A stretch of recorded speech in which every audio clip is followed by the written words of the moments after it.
So hi students, I am Atul Rana and I am back with 11th chemistry today. With 11th chemistry, okay.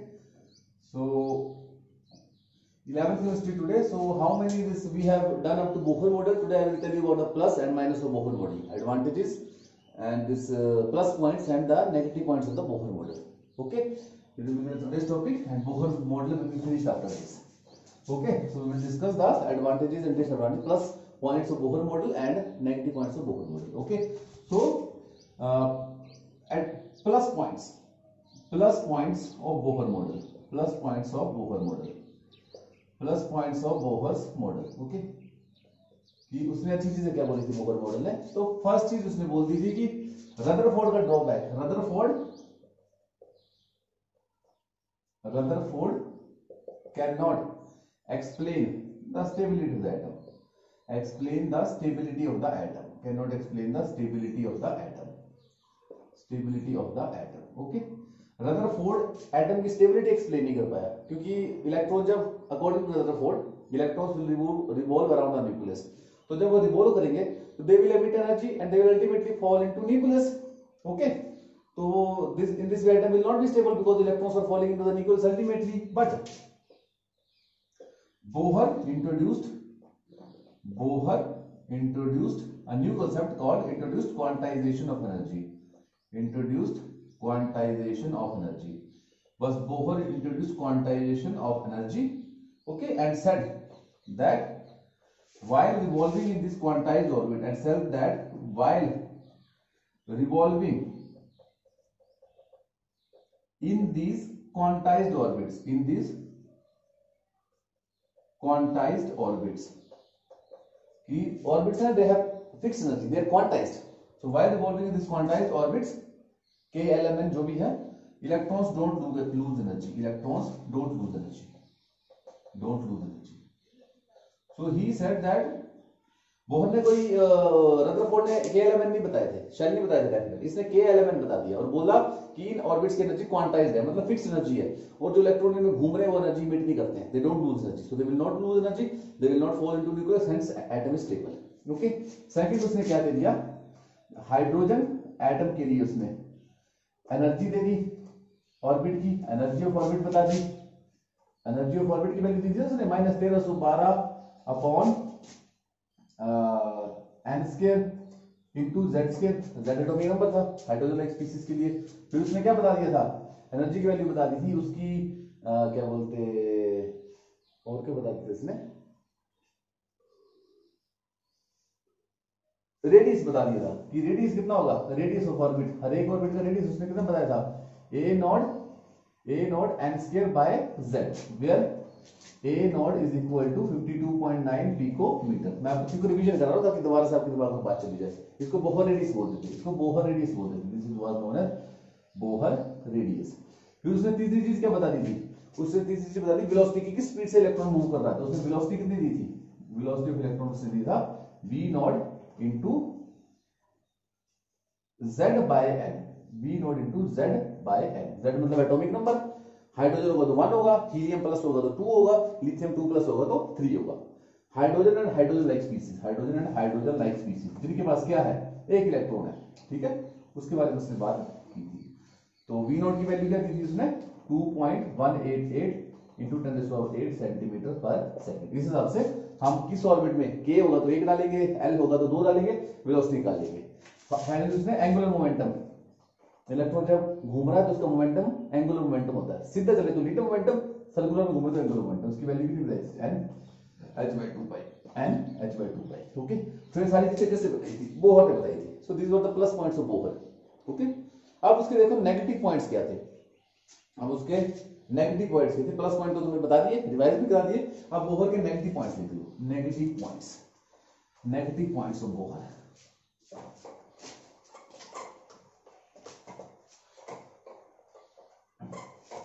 Negative points of Bohr. ठीक है, तो यहां पे plus आ गए, अब इसके नेगेटिव पॉइंट देखो, negative point of Bohr model. तो देखो हाइड्रोजन के पास एक इलेक्ट्रॉन है, तो मान लो इसको हमने, एक इलेक्ट्रॉन यहां पे था, इसको हमने हीट किया या एनर्जी दी, कैसे भी एनर्जी दी, ये इलेक्ट्रॉन ऊपर चला जाएगा जंप मार के, ये इलेक्ट्रॉन ऊपर चला जाएगा. ठीक है, और फिर ऊपर वाली स्टेज क्या अनस्टेबल है तो फिर से नीचे आ जाएगा. जब नीचे आएगा तो एनर्जी रेडिएट करेगा in the form of electromagnetic radiations, in the form of electromagnetic radiations. ठीक है, कोई ना कोई इलेक्ट्रोमैग्नेटिक रेडिएशन निकलेगी, उसको हम क्या करेंगे, प्रिज्म से गुजारेंगे तो स्पेक्ट्रम पे देखेंगे। तो सिंगल लाइन आनी चाहिए, क्योंकि एक इलेक्ट्रॉन है एक बार जंप मारा, एक इलेक्ट्रॉन है ऊपर था, ऊपर से नीचे एक बार जंप मारा, तो रेडिएशन निकलेगी, रेडिएशन निकलेगी एक फ्रीक्वेंसी की निकलेगी ना, बड़ी बार जंप थोड़ी मारा, एक बार जंप मारेगा तो एनर्जी रिलीज करेगा, तो सारी रेडिएशन की एनर्जी क्या होगी, जो एनर्जी रिलीज होगी उसकी फ्रीक्वेंसी एक जैसी होगी। एनर्जी रिलीज होगी मतलब कोई इलेक्ट्रोमैग्नेटिक रेडिएशन रिलीज हो रही है, ठीक है, इसके नीचे उतरने से कोई इलेक्ट्रोमैग्नेटिक रेडिएशन रिलीज हो रही है, तो उस रेडिएशन की क्या होगी, क्या नाम उसका, फ्रीक्वेंसी जितनी होगी उस हिसाब से वो आ जाएगी। ठीक है, लाइन आ जाएगी एक, मान लो फ्रीक्वेंसी उसकी व्हाइट लाइट रेड को मैच करती है तो रेड लाइन आ जाएगी। अगर उसकी फ्रीक्वेंसी येलो लाइट को मैच करती है, जो रेडिएशन जा रही है उसकी फ्रीक्वेंसी अगर येलो लाइट वाली फ्रीक्वेंसी को मैच करती है तो येलो लाइन आ जाएगी। तो एक लाइन आनी चाहिए थी, लाइन कितनी आनी चाहिए थी, एक लाइन आनी चाहिए, क्योंकि एक इलेक्ट्रॉन है, बाकी सारा स्पेस क्या आना चाहिए था, डार्क आना चाहिए था, बाकी सारा स्पेस डार्क आना चाहिए था, ठीक है, ब्लैक आना चाहिए था, और एक लाइन आनी चाहिए थी क्योंकि इसके पास एक इलेक्ट्रॉन है। ठीक है, बट जब हमने इसका स्पेक्ट्रम ऑब्जर्व किया, हाइड्रोजन गैस के बड़े सारे एटम्स लिए, उनको हीट किया, जब उनका स्पेक्ट्रम ऑब्जर्व किया, स्पेक्ट्रम मतलब उन जो लाइट निकाल के उसका स्पेक्ट्रम देखा, तो यहाँ पे एक लाइन थी, यहाँ पे मल्टीपल लाइन थी, बड़ी सारी लाइन आ रही थी, बड़ी सारी लाइन आ रही थी। अब इसके पास एक इलेक्ट्रॉन है, एक इलेक्ट्रॉन ऊपर जाएगा नीचे आएगा, एनर्जी रेडिएट करेगा इलेक्ट्रोमैग्नेटिक रेडिएशन की फॉर्म में, वो जो इलेक्ट्रोमैग्नेटिक रेडिएशन उसकी कोई ना कोई फ्रीक्वेंसी होगी। अगर रेड कलर को मैच करती है उसकी फ्रीक्वेंसी, रेड कलर वाली लाइट को, तो रेड कलर आ जाएगा, ठीक है, ब्लू कलर को मैच करेगी तो ब्लू कलर आ जाएगा, पर एक ही लाइन आएगी ना, क्योंकि एक बार ही रेडिएट हुई है। पर जब हमने देखा तो लाइनें बड़ी सारी थी, ठीक है, there were multiple lines in the spectrum of hydrogen, there were multiple lines in the spectrum of hydrogen, Bohr could not explain that कि मल्टीपल लाइंस कहां से, एक इलेक्ट्रॉन नीचे आएगा तो एक ही लाइन आनी चाहिए, पर मल्टीपल लाइंस थी। ठीक है, उसका नेगेटिव क्या आया कि देयर वर मल्टीपल लाइंस, इसका आ गया there were multiple lines in the emission spectra of hydrogen, heat किया उसको in the emission spectra of hydrogen, in the emission spectra of hydrogen. ठीक है, Bohr could not explain that, Bohr could not explain it, Bohr could not explain it. ठीक है, Bohr इसको explain नहीं कर पाया कि एक इलेक्ट्रॉन एक बार नीचे उतरेगा तो एक लाइन, बड़ी बार लाइन कैसे आ जाती है, बोहर इसको एक्सप्लेन नहीं कर पाएगा। ये बाद में एक्सप्लेन किसने किया था, कई साइंटिस्टों ने मिलकर एक्सप्लेन किया था। ठीक है, उन्होंने क्या बोला कि जैसे मान लो हाइड्रोजन की बात कर रहा हूं मैं, बड़े सारे एटम थे, ये हाइड्रोजन का फर्स्ट सेल है, n that equal to 1 means k आ गया ये, फिर आ गया दूसरा n that equal to 2, l आ गया ये, k l है ना, ये आ गया n दैट इक्वल टू 3, क्या आ गया m आ गया, ठीक है, n that equal to 4, n आ गया, n that equal to 5, n that equal to 6, n that equal to 7, और जितने मर्जी बनते हैं n that equal to infinity. ठीक है, अब इलेक्ट्रॉन यहां पे है, ठीक है, अब यहां से कम एनर्जी गेन करेगा तो यहां जा सकता है, ज्यादा एनर्जी गेन करेगा तो यहां जा सकता है, और ज्यादा करेगा तो यहां ज्यादा हीट करते रहेगा एनर्जी ज्यादा आएगी। अगर एक फोटोन ऑब्जर्व करेगा तो यहां चला गया, दो फोटोन ऑब्जर्व करेगा तो थर्ड पे चला गया, तीन फोटोन ऑब्जर्व करेगा यहां चला गया, 8 फोटोन ऑब्जर्व करेगा तो 7 पे चला गया, इलेक्ट्रॉन कहीं भी जा सकता है। ठीक है, अब इलेक्ट्रॉन कहीं भी हो, अब इलेक्ट्रॉन कहीं भी हो, चाहे सेकंड में हो, थर्ड में हो, फोर्थ में, फिफ्थ में, सिक्स्थ में, सेवंथ में, अगर वो जंप मार के सीधा फर्स्ट में आता है तो कैसे पॉसिबिलिटी हो सकती है, हो सकता है इलेक्ट्रॉन किस में हो, सेवंथ में हो, सेवंथ से जंप मार के फर्स्ट में आ गया, सीधा जंप से सेवंथ से फर्स्ट में मारा, फिर कैसे जंप मार सकता है, इसने ये नहीं सोचा, इसने सोचा था बोहर ने कि यहां से यहीं जाएगा, यहीं से वापस आ जाएगा तो एक ही लाइन बनेगी, पर एक्चुअली हो क्या सकता है, ज्यादा एनर्जी गेन करके ज्यादा ऊपर भी जा सकता है, सारे के सारे खाली पड़े हैं। अगर 7 में पहुंच गया, 7 से नीचे जंप मारेगा फर्स्ट में, 6 से नीचे जंप मारेगा सीधा फर्स्ट में, 5th से जंप मारेगा फर्स्ट में, 4th से जंप मारेगा फर्स्ट में, 3rd से जंप मारेगा फर्स्ट में, 2nd से जंप मारेगा फर्स्ट में। अगर इलेक्ट्रॉन किसी भी शेल में है और जंप मार के सीधा फर्स्ट में आता है, ठीक है, तो उस सीरीज को बोलते हैं, ये जो लाइंस बनेगी ना, लाइंस, ये लाइंस की सीरीज, इसको बोलते हैं Lehmann series, Lehmann series, Lehmann series. ठीक है, अब जब भी जंप मारेगा तो कोई ना कोई फ्रीक्वेंसी निकलेगी, रेडिएशन निकलेगी, उसकी कोई ना कोई फ्रीक्वेंसी होगी, जंप मारेगा कोई ना कोई फ्रीक्वेंसी निकलेगी, जंप मारेगा फ्रीक्वेंसी निकलेगी।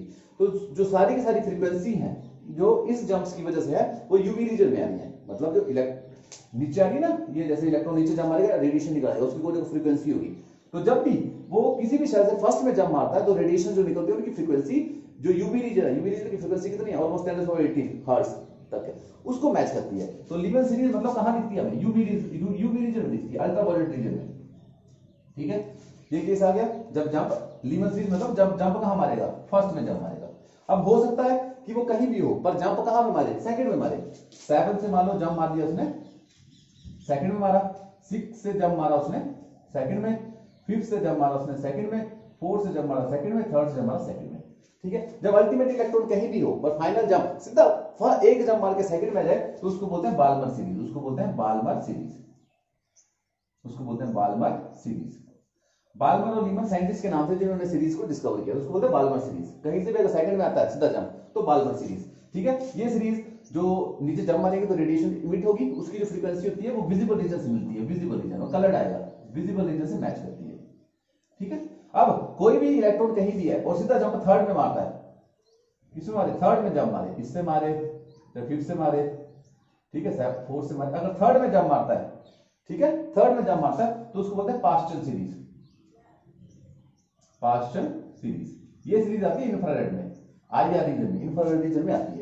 अगर कोई भी इलेक्ट्रॉन कहीं भी है एक्साइटेड स्टेट में है और फर्स्ट जंप कहां पे मारे, सीधा जंप किसमें मारे, 4th में मारे, अगर यहां से किसमें मारा, 4th में मारा, यहां से 4th में, यहां से 4th में, 4th में मारे तो उसको बोलते हैं ब्रैकेट सीरीज, उसको बोलते हैं ब्रैकेट सीरीज, ब्रैकेट सीरीज। ये भी इंफ्रारेड रीजन, ये जो नीचे आएंगे ना इलेक्ट्रॉन फिर रेडिएशन इमिट करेंगे, उसकी जो फ्रीक्वेंसी होगी वो इंफ्रारेड रेडिएशन रीजन की फ्रीक्वेंसी होती है ना, वो इलेक्ट्रोमैग्नेटिक स्पेक्ट्रम बना था, हर की अलग अलग फ्रीक्वेंसी है, विजिबल की 10⁻16 14 to 16 है।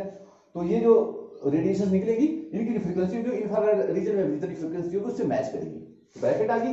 इसके बाद थोड़ा सा एक्सप्लेन कर देता हूं, अगर कहीं से भी जंप मारे और 5th में पहुंचे, कहीं से जंप मारे और 5th में पहुंचे, 5th में पहुंचे, ठीक है, कहीं से जंप मारे, इन्फिनिटी से जंप मारे, कहीं से जंप 5th में पहुंचे तो इसको बोलते हैं P fund series, P fund, fund series बोल देते हैं, पी सैल्यूटर फंड सीरीज। ठीक है, ये भी किसमें पड़ती है, इंफ्रारेड रीजन में। ठीक है, तो jump of the excited electron from any और from any shell to shell number 1 forms Lyman series, from any shell to shell number 2 forms Balmer series, from any shell to shell number 3 forms Pasteur series, to shell number 4 bracket और P fund। पहली आती है Lehman आती है UV में, दूसरी visible, बाकी 3 किसमें आती है, इंफ्रारेड रीजन में आती है। आने का मतलब है कि क्यों आती है, क्योंकि ये जो रेडिएशन है नीचे इलेक्ट्रॉन आ रहे हैं और रेडिएशन इमिट कर रहे हैं उसकी फ्रीक्वेंसी इंफ्रारेड रीजन की फ्रीक्वेंसी से मिलती है या इसकी फ्रीक्वेंसी से मिलती है, विजिबल रीजन की फ्रीक्वेंसी से मैच करती है। ठीक है, और सबसे पहले डिस्कवर हुई थी बाल्मर सीरीज, उसके बाद लीमन और उसके बाद तीनों डिस्कवर हुई थी। ठीक है, Balmer, Lyman, Paschen, Brackett, Pfund. ठीक है, तो ये आ गया। तो इसकी वजह से एक इलेक्ट्रॉन जरूरी नहीं है कि यहां से यहां जम मारे और यहां से यही जम मारे, वो यहां से यहां भी आ सकता है, यहां भी आ सकता है, यहां भी आ सकता है। तो अलग अलग जंप लगाएगा तो अलग अलग रेडिएशन आएगी, अलग अलग रेडिएशन आएगी, मतलब एक लाइन आएगी, मल्टीपल लाइन्स आएंगी। Okay, this he can not explain. Okay, अब ये आ गया इसका नेगेटिव पॉइंट। अब इसका एक नेगेटिव पॉइंट और क्या आ गया, अब देखो ये कोई ना कोई फ्रीक्वेंसी है, ठीक है। अब ये इलेक्ट्रॉन यहां से यहां जंप किया तो रेडिएशन इमिट करेगा, उसकी कोई ना कोई वेवलेंथ होगी। यहां से यहां जंप किया, कोई ना कोई जो एनर्जी गेन करके उसको इमिट करेगा in the form of electromagnetic radiation, उस रेडिएशन की कोई ना कोई वेवलेंथ होगी। तो वेवलेंथ निकालने का फार्मूला दिया था रिडबर्ग ने, वेवलेंथ निकालने का फार्मूला दिया था रिडबर्ग ने। किसने, रिडबर्ग ने।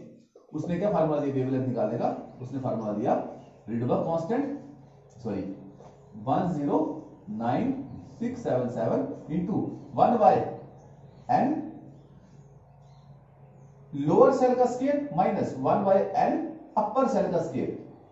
ठीक है, 1 बाय एन लोअर सेल का square minus 1 by upper shell का स्केयर, इसको बोलते हैं रिडबर्ग कांस्टेंट, इसको बोलते हैं रिडबर्ग कांस्टेंट, इसको बोलते हैं रिडबर्ग कांस्टेंट।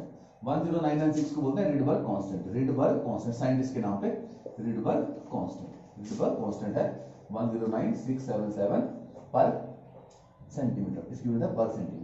ठीक है, ये रिडबर्ग कांस्टेंट है।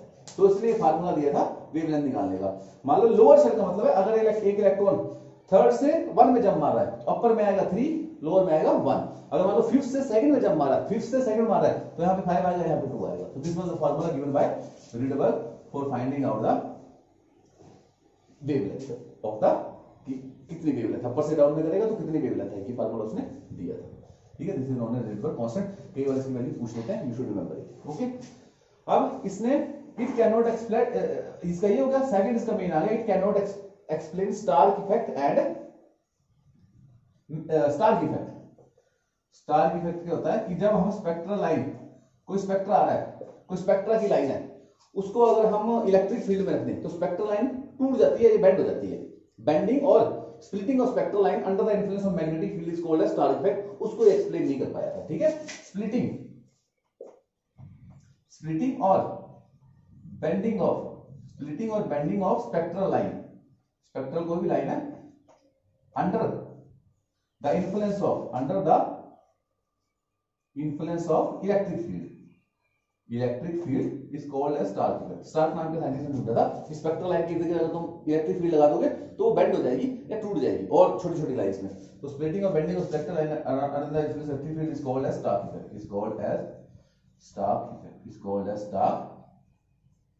Effect, okay. इसको एक्सप्लेन नहीं कर पाया था। And one more thing it can not explain is, जो एक्सप्लेन नहीं कर पाया था, that is Zeeman effect. That is third point लिखो उसका, Zeeman effect. Okay, Zeeman effect मतलब सेम है, स्प्लिटिंग और बेंडिंग ऑफ स्पेक्ट्रल लाइन। कोई भी स्पेक्ट्रल लाइन है उसके in the influence of magnetic field. अगर मैग्नेटिक फील्ड लगाओगे तो भी बेंड या स्प्लिट हो जाएगी। मैग्नेटिक फील्ड की प्रेजेंस में तो जीमन इफेक्ट, इलेक्ट्रिक फील्ड की प्रेजेंस में स्टार्क इफेक्ट। मैग्नेटिक, ठीक है। ये कैसे होता है ये आपको जानने की जरूरत नहीं है, वैसे अगले जो मॉडल आएंगे उसमें क्लियर हो जाएगा कि क्यों होता है ये। तो this it can not explain. और इसका मॉडल क्या था? 2D मॉडल था इसका, 2D मॉडल था एटम का, ठीक है। फ्लैट मॉडल है, 2D एटम मॉडल था, ठीक है। 3D मॉडल नहीं था, 2D मॉडल ऑफ एटम, ठीक है। तो ये भी एक इसकी क्या थी, शॉर्टकमिंग थी। बाद में क्या हुआ, इसका एक नया मॉडल है, final model, that is quantum physics, quantum mechanical model of atom, जो लास्ट मॉडल है हमारा, ठीक है। वो पढ़ेंगे, then this chapter is complete.